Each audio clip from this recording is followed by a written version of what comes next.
안녕하세요, 차우진입니다. 네.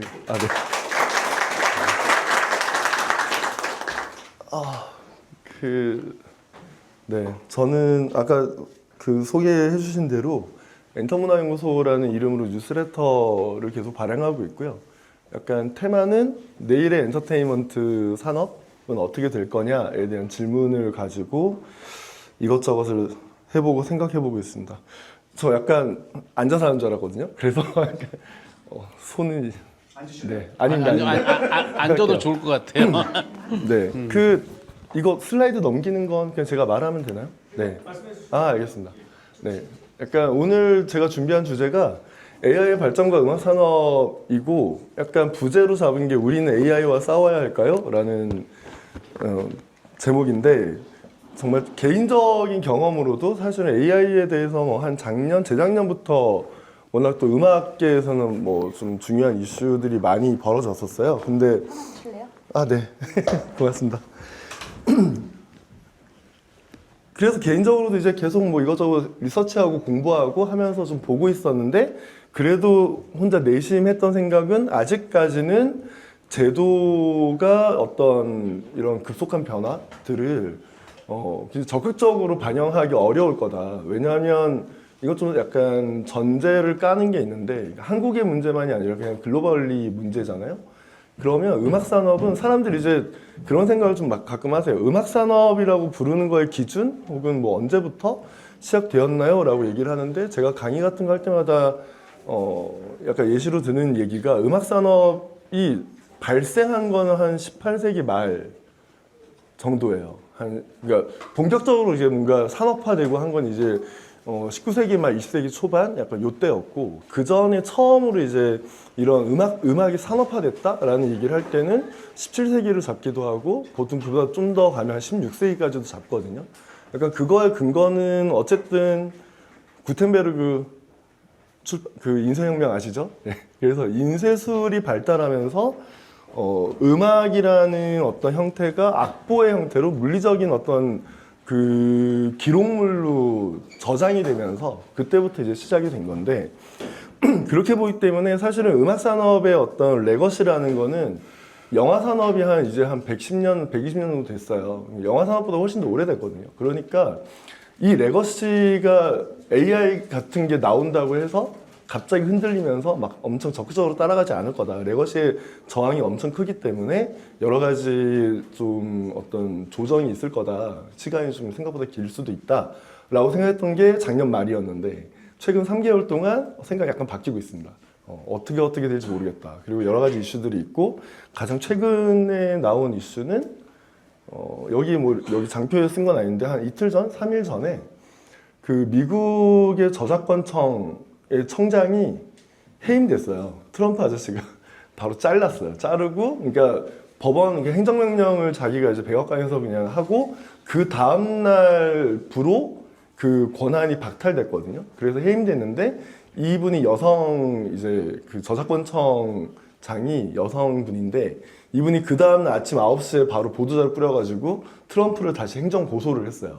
그래서 대법원에서 이거 심판받겠다 했는데 그 이유가 뭐냐면 미국은 여러 가지로 뭐 자본시장이나 아니면은 법적인 문제나 뭐 여러 가지에서 어쨌든 좀 선제적인 역할을 하기 때문에 그리고 특히나 한국과의 관계에서 한국의 저작권법은 거의 대부분 미국을 따라갑니다. 그래서 저작권청에서 어떤 결정을 하느냐가 한국 법원에도 영향을 되게 많이 주거든요. 근데 재작년부터 작년까지 미국 저작권청이 굉장히 보수적이었어요. AI에 대해서. 그래서 약간 권고사항도 내기도 하고 사실은 뭐 명령처럼 이렇게 명령은 못 내리지만 어쨌든 제도에서 이제 좀 확립했던 게 AI에 대한 저작권 인정하지 못한다. 그리고 AI로 만든 음악이 옵셔널하게 약간 상업화된 어떤 시장에 나올 때는 분명히 명시해야 되고 그 명시하는 게 단순하게 AI가 작곡에 참여했습니다가 아니라 AI가 몇 % 정도로 참여했는지 기여했는지를 명시해야 된다라고 명령을 내렸어요. 그래서 이제 한국의 저작권 AI에 대한 것도 굉장히 그 흐름을 따라가거든요.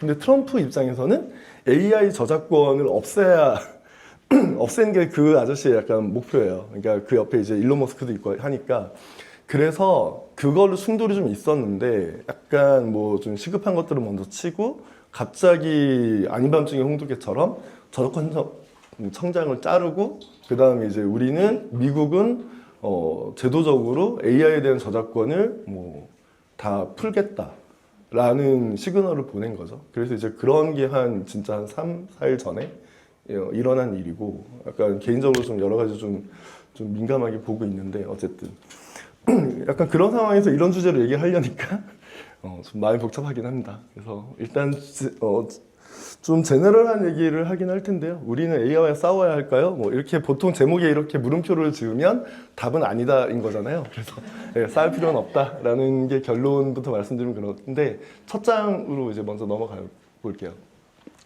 그 AI가 무서운 이유는 그냥 딱 1억 명의 사용자를 달성한 이제까지 어떤 인터넷이 사실은 20년 전, 25년 전에 처음 등장했을 때 인터넷은 굉장히 파괴적인 어떤 기술이라고 했어요. 왜냐하면 기존에 뭐 30년 걸리던 게 5년으로 줄고 한 20년 걸리던 게 한 3, 4년으로 줄고 이런 식으로 급격한 변화가 일어났다라고 했는데 챗GPT가 나오고 기사로 많이 나왔잖아요. 사용자 1억 명을 달성하는 데까지 걸린 시간이 2달밖에 안 된다.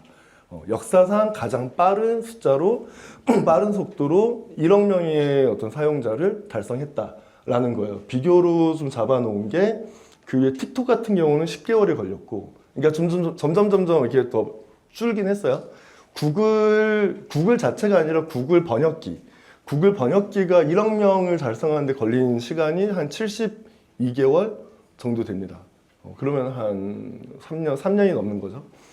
그리고 우버 같은 경우가 60개월, 그리고 텔레그램이 55개월, 스포티파이가 41개월, 그 다음에 핀터레스트가 30개월, 틱톡이 10개월, 인스타그램이 9개월, 그런데 챗GPT는 2개월. 그러니까 약간 미친 속도인 거예요. 정말 1억 명이 2개월밖에 안 걸렸다. 근데 물론 전제가 여러 가지 있죠. 이를테면 저 당시에 어떤 인터넷의 어떤 속도라든가 마케팅이라든가 이런 환경 자체가 달랐다. 구글 번역기가 나왔을 때랑 스포티파이가 나왔을 때랑 그다음 틱톡이 나왔을 때랑은 사실은 어떤 구조적으로 어떤 그 네트워크 환경 자체가 달랐기 때문에 속도의 차이가 날 수밖에 없긴 하지만 그래도 너무 급격하게 나고 있다. 그리고 또한 약간 이런 상황 때문에 사실은 생성형 AI에 대한 이건 약간 이 변화를 이를테면 뭐랄까 항상 새로운 기술이 나오면 다들 무서워하긴 해요. 무서워하는데 그 무서워하는 숫자만큼 되게 기대하는 사람 되게 많습니다. 그래서 이게 약간 한 60개월이 걸린다, 뭐 이를테면 3년이 걸린다, 2년이 걸린다라고 하면 어느 정도 합의하는 시간들이 있어요. 그래서 약간 무서운 줄 알았더니 써먹을 수 있는 것 같네, 뭐 이러면서 이게 좀 이렇게 조정되는 시간들이 어느 정도 있는데 생성형 AI 같은 경우는 그런 시간과 변화의 시간이 똑같이 동시에 오는 거죠. 그래서 좀 혼란스럽고 무섭고 약간 복잡한 마음이 든다. 그래서 그 다음 장을 이제 준비한 거는 음악으로만 놓고 보면 사실은 음악 산업도 여러 가지 이제 뭐 좀 복잡한 구조들이 있지만 아까 얘기한 것처럼 한 150년, 200년 정도 되는 산업 구조이기 때문에 200년, 그러니까 뭐 그냥 한 120년이라고 치면 그냥 100년 동안 어떤 산업이 숙성하고 사라지지 않고 더 고도화됐다라고 하면 그 속에 들어가 있는 관계라든가 뭐 역학 관계라든가 뭐 아니면 권리 구조라든가 얼마나 복잡하겠어요. 그쵸? 약간 상상 이상으로 복잡하긴 하거든요. 심플하지 않습니다. 그런데 그래서 이제 음악 산업은 뭐 크게 보면 생산하는 쪽, 유통하는 쪽, 소비하는 쪽 그냥 그 세 개의 구조로 볼 수 있는데 생성형 AI는 요 모든 그 단계들을 다 건드리긴 해요.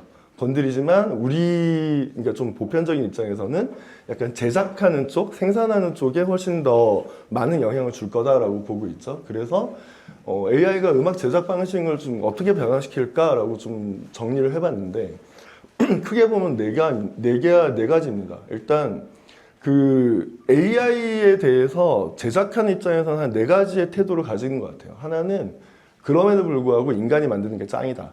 약간 AI는 그러니까 무시하거나 거부한다기보다는 나하고는 딱히 상관없다라고 생각하는 사람들이 있고 그분들은 인간 중심의 창작 혹은 인간 중심의 창작물 이런 것들을 좀 더 중요하게 생각하고 거기에 좀 더 많은 가치를 두는 입장인 거죠.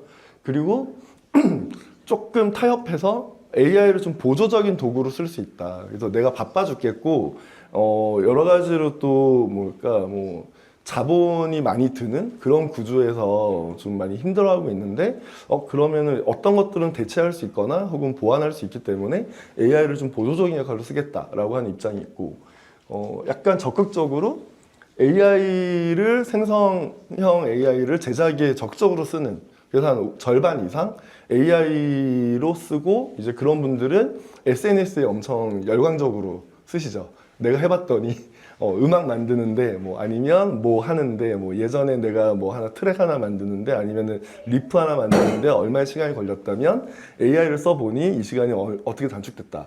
혹은 스튜디오를 운영하는데 어떤 관리 인력들을 뭐 AI로 전환했더니 고정비가 많이 줄었다. 이런 분들이 계신 거예요. 거기서 더 나아가면 실시간으로 AI와 약간 굉장히 적극적으로 그러니까 안 해본 보통 사람들이 생각하지 않거나 설마라고 하는 부분까지를 그냥 AI로 대체하거나 혹은 AI한테서 어떤 새로운 가능성을 보는 거죠. 예를 들면 이런 사례들이 지금 나오고 있진 않아요. 그러니까 최근에 이제 좀 약간 가설로 이제 등장하고 있는 건데 뭐냐면 극과 극이잖아요. 아까 인간 중심 사람이 더 중요해라고 하는 거는 거기에 이제 AI를 그냥 챗GPT 깔지 마 이렇게 아니라 라이브가 더 중요하다는 거예요. 그러니까 전자음악이나 뭐 이렇게 음악을 다 어떻게 만들 수 있는데 무대에서 실제로 관객과 사람 아티스트가 실제로 실시간으로 인터랙션하는 게 훨씬 더 중요하고 그 가치는 대체되지 않을 거다라고 믿는 사람들이거든요. 그런데 최근에 이제 나오는 어떤 가설들 혹은 이론들 혹은 새로운 기술들은 그 실시간 인터랙션까지도 AI가 약간 담당할 수 있다라는 얘기들이 나오고 있어요. 예를 들면 최근에 이제 저 뉴스레터로 썼는데 그 지금 생성형 AI에서 가장 큰 문제는 뭐 하나 할 때마다 전기를 너무 많이 먹는다는 거거든요. 그래서 얘가 여러 가지로 무슨 문제를 일으키는데 그러다 보니까 뭐 하나 연산 하나 하는데 시간이 그러니까 우리는 체감하지 못하지만 사실은 시간이 꽤 걸리고 에너지도 굉장히 많이 잡아먹어요. 근데 그거에 대한 대안으로 약간 양자 컴퓨터가 나오고 있습니다. 그래서 양자 컴퓨터와 AI가 결합됐을 때 완전히 다른 어떤 그림이 그려질 수 있다. 정말 어떤 리텐션 같은 게 굉장히 줄어들면서 거의 정말 약간 인간이 감각할 수 있는 실시간으로 어떤 변화들을 약간 만들어낼 수 있다라고 보는데 거기에 대한 어떤 가설로 AI가 음악을 만들어요. 자기가 알아서. 그리고 그 음악을 라이브로 트는데 라이브로 트는 음악이 있는 악곡에서 재현하는 게 아니라 만들어 놓은 리프에서 그냥 랜덤으로 확장이 되는 거예요. 그러니까 노래 하나가 우리는 상식적으로 곡 하나가 짧으면 한 2분 50초? 길면은 뭐 한 7분? 뭐 이렇게까지 가지만 보통은 한 4분 정도잖아요. 그게 이제 노래 하나의 어떤 규격이야 라고 그러니까 상식으로 그냥 익숙해져 있는데 AI, 양자 컴퓨터 AI가 만드는 음악은 같은 노래가 똑같지 않은 방식으로 그냥 무한히 반복되는 거예요. 반복이라보다는 확장되는 거죠. 그러면서 실시간에 이 공간에 있는 사람들이 어떤 구간에서 뭐 약간 루즈해지거나 아니면 조금 더 감정적인 어떤 변화가 생기거나 그것까지 캐치해서 그걸 실시간으로 악곡에 반영해서 새로운 악곡을 계속 만들어서 약간 연주하는 이런 식의 어떤 라이브 콘서트, 라이브 공연의 어떤 좀 패러다임을 좀 바꾸는 이런 실험들이 계속 이게 나오기 시작했어요. 그래서 약간 이런 거에 접근하는 사람들이 있다. 그래서 크게 보면 이 네 가지의 입장으로 AI와 음악 혹은 AI가 음악을 제작하는데 어떻게 기여할 거냐, 어떻게 관여할 거냐에 대한 입장이 바뀌는 것 같다라고 했는데 최근에 여기 출처를 안 적었는데 그 미국에서 이제 NAMM이라고 NAMM이라고 그 내셔널 뭐 어쩌고 저쩌고 뮤직 어쩌고 뭐 이런 그 엄청 큰 행사가 있어요. 그 행사에서 거기 참여하는 이제 미국 내에서 혹은 또 전 세계에서 오시니까 한 10,000명인가? 10,000명 정도 대상으로 설문을 돌렸어요. 그래서 실제로 그러니까 다 제작자들이니까 실제로 당신이 작업할 때 AI를 얼마나 쓰냐라고 했더니 결과가 저렇게 나왔습니다. 뭐냐면 전문 스튜디오를 운영하는 입장에서는 65% 이상이 실제로 AI를 현업에 쓰고 있어요. 그리고 보컬 프로세싱 분야, 그러니까 보컬을 뭐 이렇게 가이드로 하거나 이제 음성으로 노래를 만드는 그런 입장에서는 30% 정도가 AI가 대체되고 있다. 뭐 이런 설문조사가 나왔고요. 그래서 약간 이런 변화들이 이게 그냥 막연하게 뭐 여전히 약간 첨예하게 갈려져 있겠지가 아니라 미디어에서는 여전히 어떤 의견들이 좀 갈리고 있는 것 같지만 현업에서는 이미 굉장히 절반 이상, 절반에 가까운 사람들이 실제로 AI를 적극적으로 쓰고 있다라고 보는 게 맞는 것 같습니다. 그리고 이제 그 다음으로 얘기하고 싶은 게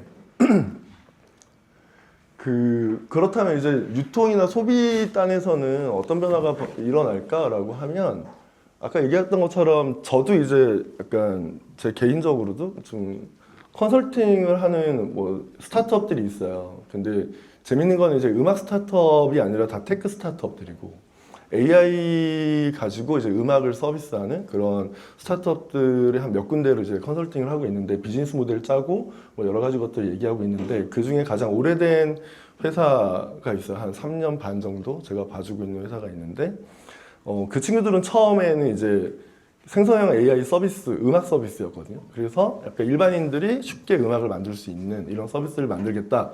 그 얘기했던 게 3년 전이었는데 한 1년 동안 얘기를 하다가 약간 방향을 살짝 바꾼 게 뭐냐면 그때 이제 저의 가설은 예를 들면 스포티파이의 작년 기준으로 심지어 올해는 더 늘었을 텐데 작년 기준으로 스포티파이의 데일리로 업데이트되는 노래 숫자 아세요? 약간 여전히 많이 모르시더라고요. 뭐냐면 하루예요. 하루 기준으로 12만 곡이에요. 네. 근데 30년 전에 미국에서 미국 기준으로 30년 전에 90년, 그러니까 약간 저와 김영수 작곡가님이 한참 활동하실 때 그때 기준으로 미국에서는 1년 동안 나오는 신곡의 수가 8만 곡이었어요. 네. 그러니까 이거 진짜 미친 거죠. 그러니까 30년밖에 안 됐는데 그냥 이건 약간 그러니까 원인이 아니라 뭐랄까 가능할 수 없을 만큼 엄청나게 많은 노래가 쏟아져 나와요. 쏟아져 나오고 근데 거기에서 스포티파이 같은 경우는 거기서 자기들 자체 조사해보니 약간 정확하지는 않지만 이 12만 곡 중에서 적어도 한 10에 15에서 20% 정도는 AI가 100%를 만들거나 아니면 굉장히 많이 기여하는 노래일 거다 라고 발표는 했는데 그걸 빼더라도 어쨌든 10만 곡 정도가 나오는 거잖아요. 사람들이 전 세계에 있는 사람들이 작곡가나 싱어송라이터 아티스트들이 곡을 10만 곡 만들어 계속 올리고 있는 거예요. 약간 그런 상황이다 보니 어떤 가설이 있었냐면 사람이 만드는 것도 하루에 10만 곡인데 AI가 개입하면 이거는 그냥 승수로 넘어갈 거다. 그냥 완전. 그래서 제곱으로 넘어갈 거여서 그렇게 되면 스포티파이가 보유하고 있는 전체 곡수만큼 AI가 만든 노래가 그러니까 그 노래 퀄리티하고 상관없이 그냥 물리적인 정량적인 숫자로 그 정도까지 다다르는데 걸리는 시간이 뭐 한 50년도 이런 것도 아니다. 그냥 몇 년이면 도달할 수 있을 거다. 그러면 무슨 일이 생길까? 스포티파이가 그 노래들을 다 유통할까? 라는 질문을 할 수 있잖아요. 네. 그래서 아마 AI로 만든 음악을 유통하는 전문 서비스 혹은 유통업체, 뭐 유통단에서 어떤 변화가 생긴다면 약간 그런 변화가 일어날 가능성이 더 많을 것 같다. 그래서 그 친구들하고 했던 얘기가 니네가 AI로 만드는 음악 만드는 서비스를 만들지만 동시에 그 유통을 약간 염두에 두고 그게 5년이든 뭐 7년이든 한 5년 정도로 잡으면 5년 정도 후에는 AI로 만든 음악을 유통해야 되는 니즈가 생길 거니까 니네가 유통사의 어떤 자격을 가질 필요가 있을 거다. 그리고 그래야 돈을 벌 거다. 라고 했어요. 그래서 그런 준비를 하고 있는데 지금 딱 그런 일들이 막 벌어지고 있는 것 같아요. 그래서 AI가 유통에 어떻게 개입하냐? 그러니까 엄청나게 뿌려져 있는 정말 사람으로 어떻게 관리할 수 없는 숫자의 음악들을 AI가 분류하고 정리하고 그래서 퍼블리싱 하는 것까지 도와주겠죠. 그 역할이 하나 있을 거고 반대로 AI로 만든 음악들이 AI 서비스가 그걸 이제 학습하기 위해서 듣든 사람이 약간 BGM처럼 틀어놓기 위해서 듣든 어떤 방식으로든 소비가 될 거다. 그 소비하는데 AI 서비스 자체가 유통을 약간 만들 수 있다. 뭐 이런 식으로 좀 볼 수 있어요. 그리고 마지막으로 이제 소비 입장에서는 우리들 입장에서 일반적으로 음악을 소비하는 입장에서는 이미 우리는 AI 알고리즘, 그러니까 AI 알고리즘은 음악을 듣고 있잖아요. 그쵸? 그게 AI 알고리즘이라고 생각을 안 할 뿐이지 스포티파이에서 뭐 유튜브에서 골라주는 건 사람이 골라주는 게 아니니까 알고리즘 자체가 AI인 거잖아요. 그래서 약간 이미 쓰고 있는데 그런 경험들이 더 고도화될 거고 약간 정말 개인의 맞춤형으로 약간 서비스를 하는 것도 충분히 훨씬 더 익숙해질 거고 일반화될 거다. 그리고 아까 얘기했던 것처럼 공연장에서의 경험도 사람 대신 AI가 알아서 약간 조정하는 이런 환경들이 지금이야 약간 그게 뭐야 라고 하지만 아마도 되게 빠른 시간 안에 그런 경험을 하실 거라고 봐요. 그러니까 공연장이 아니라 지금 이미 우리는 전시라든가 오프라인 공간에서도 어쨌든 이런 식의 경험들을 하잖아요. 하고 있잖아요. 그러니까 이제 그런 것들이 더 고도화될 거다라는 생각을 합니다. 그래서 사실은 AI가 이제 음악 산업에 개입하니까 그리고 아까 얘기했던 것처럼 이 속도가 너무 빠르니까 어떤 일이 벌어지냐면 정말 어떤 변화들을 이렇게 저는 이걸 해킹한다고 표현하는데 AI가 어떤 산업 기존에 한 100년 정도 유지되던 어떤 산업 구조를 해킹하고 있는 거예요. 약간 빈틈을 들어와서 뭔가 이렇게 흔들고 있는 거죠. 흔드니까 다 혼란스러워. 약간 흔들릴 때가 아닌데 흔들려. 그래서 생산하는 쪽에서 뭐지 이게? 약간 일단 싫어, 이상해, 무서워. 약간 이러고 있고 유통하는 쪽에서는 써먹을 수 있을 것 같은데? 라고 생각하고 있고 소비하는 쪽에서는 갈리는 거죠. 나는 그래도 인간 아티스트를 지지하겠어. K-pop 팬들이 그러고 있잖아요.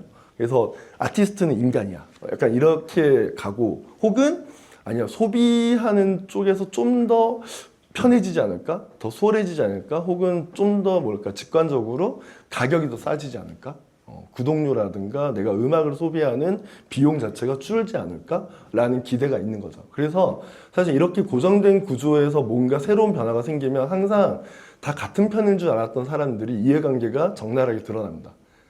그래서 레이블과 아티스트가 한 편인 줄 알았는데 갑자기 입장이 바뀌는 거예요. 레이블 입장에서는 사람 아티스트는 비용도 많이 들고 그리고 약간 우리끼리 하는 얘기지만 약간 아티스트 대접을 해줘야 되는 게 있거든요. 약간 네, 우리 아티스트님 이렇게 해줘야 되는 게 있고, 그러니까 의정 같은 걸 해줘야 되는 게 있고 한데 그런 비용을 줄일 수 있겠다라는 생각을 하고 인간 아티스트 입장에서는 약간 AI가 약간 오면니까 뭔가 이래서 이해관계가 달라지는데 레이블 대표님이랑 나랑 같은 편인 줄 알았는데 아닌 거예요. 그리고 유통사하고도 우리가 같은 편인 줄 알았는데 아닌 거죠. 이런 변화들이 계속해서 벌어지기 때문에 사실은 균열이 생길 수밖에 없다. 이 균열이 생기면서 결과적으로 이런 AI가 이제 산업에 들어 개입하면 사실은 기존에 있었던 어떤 우리가 정의하고 있던 어떤 것들, 개념들이 재정이 되거나 아니면은 약간 무효화되는 그런 일이 벌어지고 있는 것 같아요. 그게 이제 지금 시점인 거고 그 속도가 예상보다 조금 빠르다라는 게 문제인 것 같습니다. 그래서 다음 장을 보시면 그래서 이제 결과적으로 제 역할이 재정이 된다. 인간 창조자 역할이 재정이 되는데 제가 봤을 때 크게 세 가지인 것 같아요. 하나는 그냥 아티스트가 아니게 되는 거죠. 아티스트인데 전략가로서의 어떤 역할을 요구받게 되는 거예요. 그러니까 내가 되고 싶어서 되는 게 아니라 그냥 그렇게 되고 있는 거예요.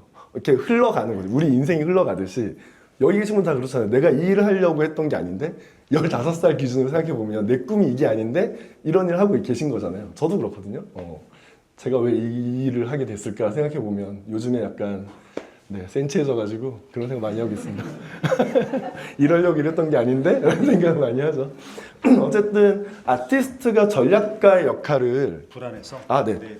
고맙습니다. 네. 지금 넘어지기 직전이에요. 그래서 약간 전략가의 역할을 하게 되는 해야 되는 순간들이 오는 것 같다. 전략가라는 건 단순하게 내가 곡을 잘 만든다가 아니라 약간 세상에 어떤 일이 벌어지고 있고 거기에서 나는 어떤 일을 해야 되지에 대한 고민을 하게 되는 거죠. 그리고 또 하나는 큐레이터의 역할을 하는 사람들이 생긴다. 그래서 좋은 음악들을 골라주는 게 약간 내 역할일 거야. 혹은 그냥 좋다 나쁘다가 아니라 어떤 상황에 혹은 어떤 문제를 가진 사람들을 위한 음악을 내가 약간 셀렉해서 보여주는 이런 역할을 하는 사람들이 생기고요. 또 하나 마지막으로는 숙련자들, 기술 숙련자라고 하는데 사실은 기술 숙련자가 뭐 이렇게 영어로 하면 테크니션 같은 거잖아요. 근데 100년 전에는 테크니션이라는 말이 없었어요. 100년 전에 기술 숙련자는 뭐였을까요? 한 200년 전? 아티스트. 네, 아트가 기술이니까. 그래서 사실은 방금 이제 그 아티스트라는 말의 개념이 바뀐 것처럼 한 몇백 년 동안 바뀐 것처럼 아마 이것도 아마 바뀔 거다. 근데 어쨌든 지금 단계에서는 그 AI를 적극적으로 쓰고 그리고 AI의 뭐 이를테면 프롬프트 엔지니어링이라고 하잖아요.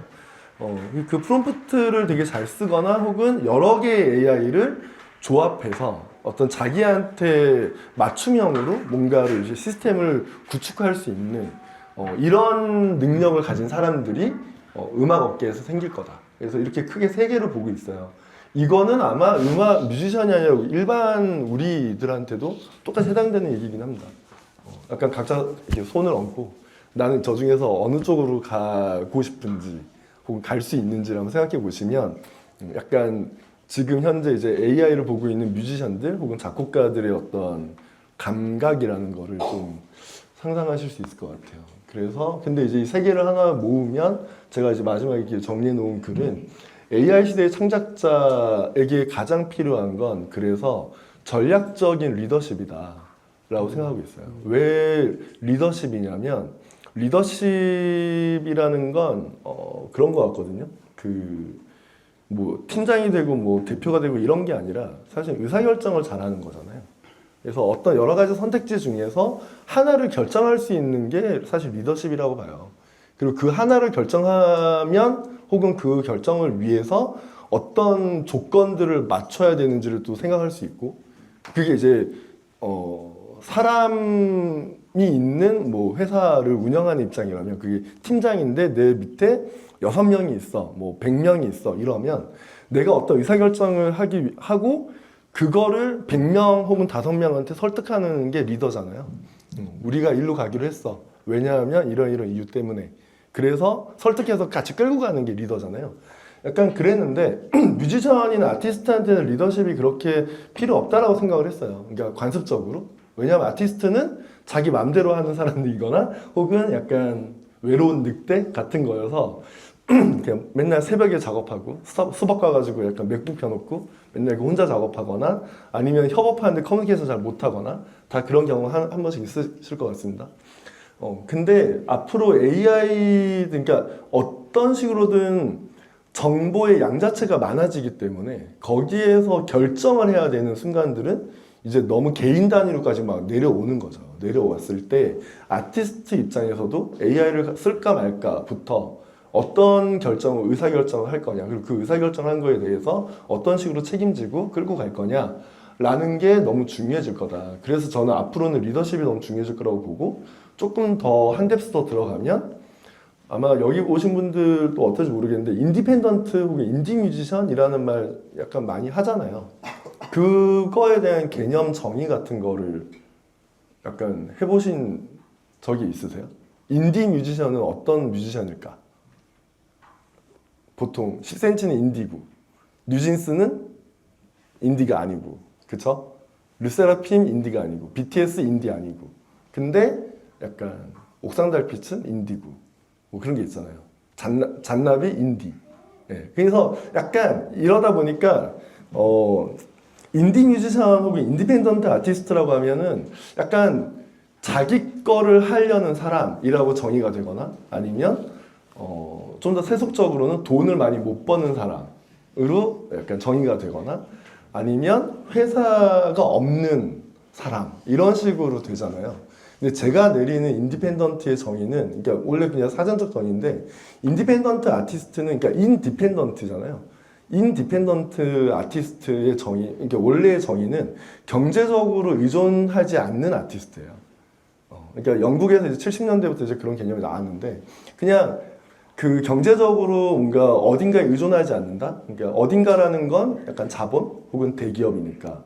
그래서 돈을 잘 버냐 못 버냐 인기가 있냐 없냐는 아무 상관이 없고 그냥 이 사람이 이 사람 통장에 혹은 그 지분 구조에서 잠깐 자기 자본이 몇 프로냐인 거거든요, 사실.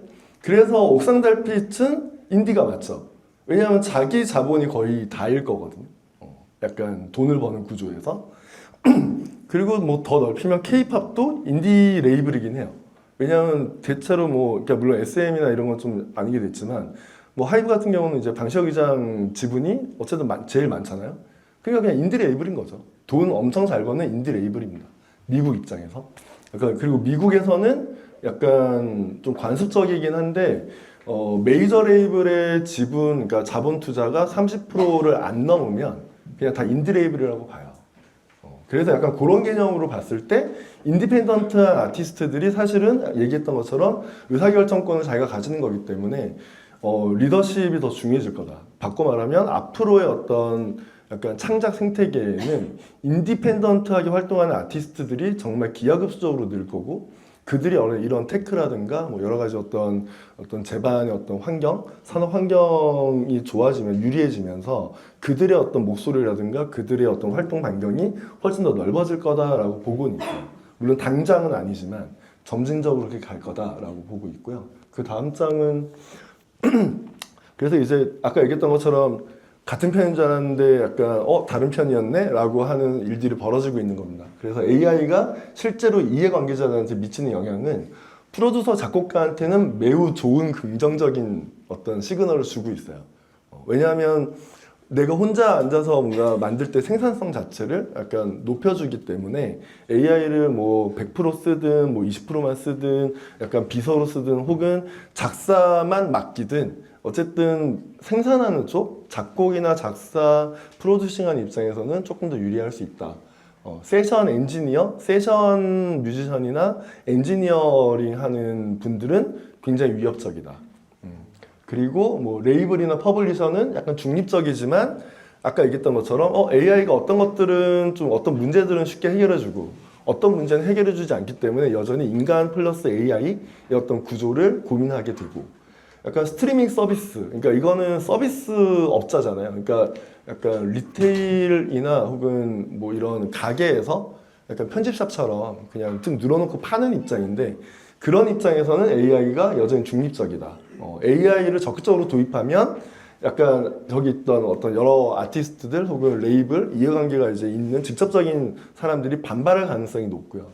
그렇다고 적극적으로 쓰지 않자니 자기들 리소스가 너무 많이 들고 있고 약간 이런 거에 대해서 좀 타협적으로 간다.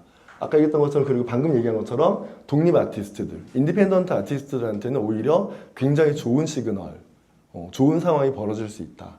그리고 마지막으로 소프트웨어 기업들, 뭐 이를테면 정말 이제 그 IT 회사들이죠.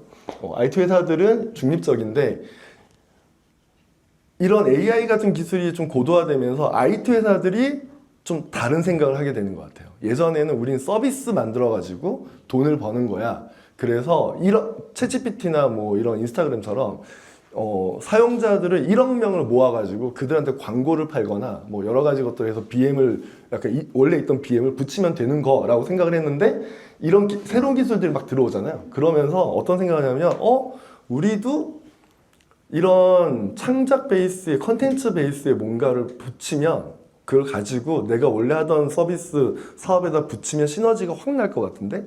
라고 하면서 슬금슬금 IP라는 이런 권리를 확보하려고 굉장히 애쓰고 있죠. 그래서 뭐 이런 IP를 가지고 있는 뭐 영화 제작사나 애니메이션 제작사나 아니면 음악 레이블이나 이런 회사들을 인수하기 시작했습니다. 그게 작년부터가 벌어지는 일들이고요.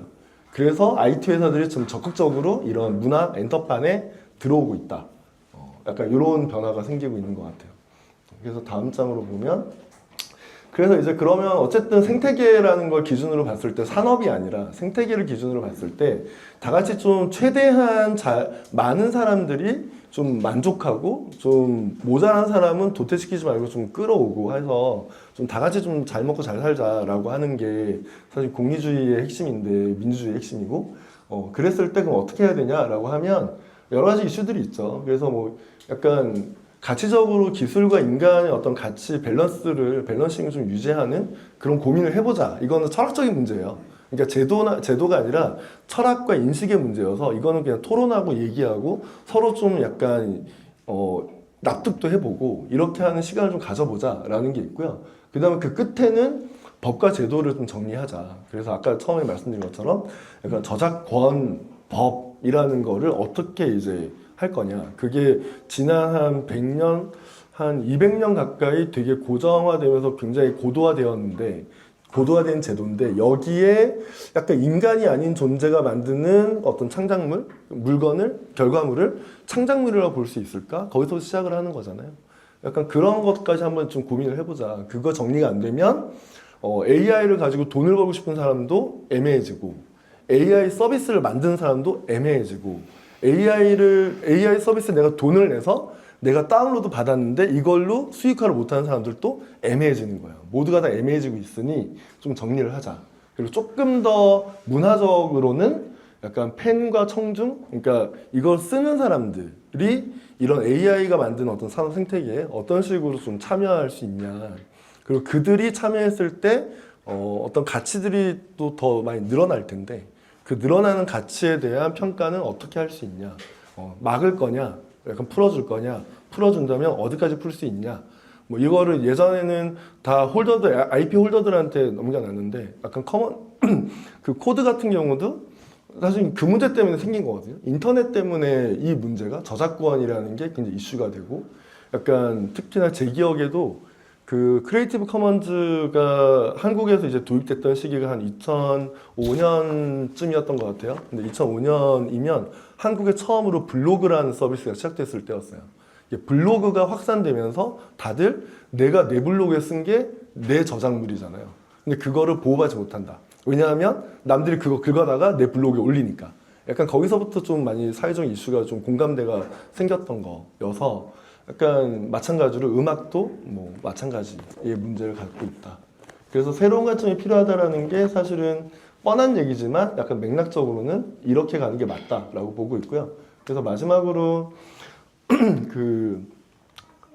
요 다음 장을 보면 약간 요 장은 넘어가도 될 것 같고요. 그 다음 장, 이게 마지막이었구나. 네, 앞장을 다시 보면 그래서 결국에는 밸런스가 중요한데 AI를 적극적으로 활용하는 사람이 있고 그 다음에 인간 중심의 창작을 강조하는 사람이 있는데 이 두 사람의 어떤 갈등은 여전히 좀 한동안은 좀 유지될 것 같다. 근데 이제 이게 충돌하는 거를 내버려 두지 말고 조금 합리적으로 약간 합의할 수 있는 부분들을 찾아야 된다. 사회적으로 그리고 제도적으로. 그래서 과거와 미래를 보면 어쨌든 AI 중심으로 산업의 생태계가 바뀌는 건 좀 필연적인 것 같아요. 어쩔 수 없다. 예를 들면 LP, 뭐 테이프, CD 뭐 이렇게 넘어온 것처럼 약간 음악의 포맷이 바뀌고 음악의 포맷이 바뀐다는 거는 음악의 미학과 음악의 형태와 음악의 듀레이션과 음악에 담기는 내용이 다 바뀐다는 거거든요. 일례로 그 사람들이 막 약간 K-팝을 되게 막 훅송이라고 부르던 때가 있었어요. 2010년대에. 그때의 비판은 K-팝은 전주가 없다였어요. 그냥 틀면은 바로 보컬 나오고 아니면 바로 사비라고 부르는데 코러스가 바로 나온다. 그래서 너무 피곤하다라고 했는데 왜 그랬냐면 그 당시에는 음원에 대한 비즈니스 모델이 약간 잡히기 전이어서 이 다운로드를 500원, 600원 주고 다운로드 받아야 되는데 사람들 그 500원, 600원이 너무 아까운 거예요.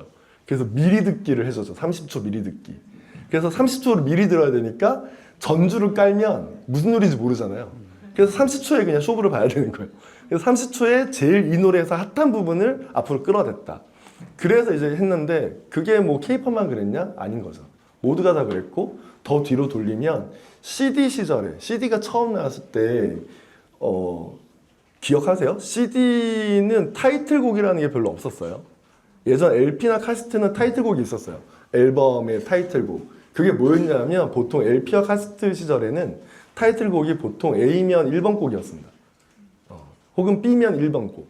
그러니까 어쨌든 A면이든 B면이든 첫 번째 노래가 타이틀곡이었어요. 근데 CD 시절에는 타이틀곡이라는 게 별로 없었고 1번 곡에도 심지어 제일 잘 팔리는 노래를 넣지도 않았어요. 왜 그랬는지 아세요? CD가 처음 나왔을 때 사람들이 신기하잖아요.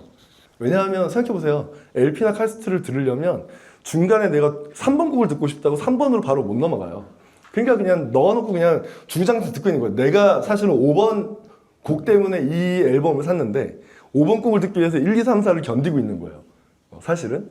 근데 그러다 보니까 뭐 좋은 노래를 발견하기도 하고. 근데 CD는 스킵이 되잖아요. 그래서 CD가 처음 나왔을 때 굉장히 많은 소비자들이 무의식적으로 1번 트랙을 다 스킵을 했어요. 버릇처럼. 그래서 무조건 1번에는 노래를 넣지 않는다. 넣어야 한다면 약간 의미 없는 인트로. 90년대에 나온 가요 음반들 보면 다 이상한 인트로가 있습니다. 예, 10초, 20초짜리가 있어요. 그러니까 안 들어도 되는 거. 그래서 곡의 구조가 바뀌고 길이도 바뀌고 미학도 바뀌는 거예요, 사실은. 그래서 그게 단순하게 그냥 구조, 산업 구조가 바뀐다가 아니라 음악 자체에 미친 영향이 되게 크기 때문에 기술이라는 건 약간 이런 점에서 약간 과거를 돌아보니 그런 변화들이 생긴 시간들이 사실은 뭐 10년이다 30년이다 있었는데 AI가 어떤 이런 바꾸는 변화들은 생각보다 훨씬 빠를 거다. 그리고 필연적이다. 그러니 이거를 그냥 상수로 두고 이 변화를 약간 조정해 나가는 어떤 시간이 필요하다. 그래서 단순하게 없앤다 아니면 진흥시킨다 둘 중에 하나가 아니라 최대한 그 중간에 비어있는 좀 그레이한 영역에 있는 시간들을 좀 견디는 시간 어떤 활동들이 필요하다라는 얘기를 좀 드리고 싶습니다. 그래서 사실은 AI가 만드는 작품도 결국 예술성을 가지게 될 거예요.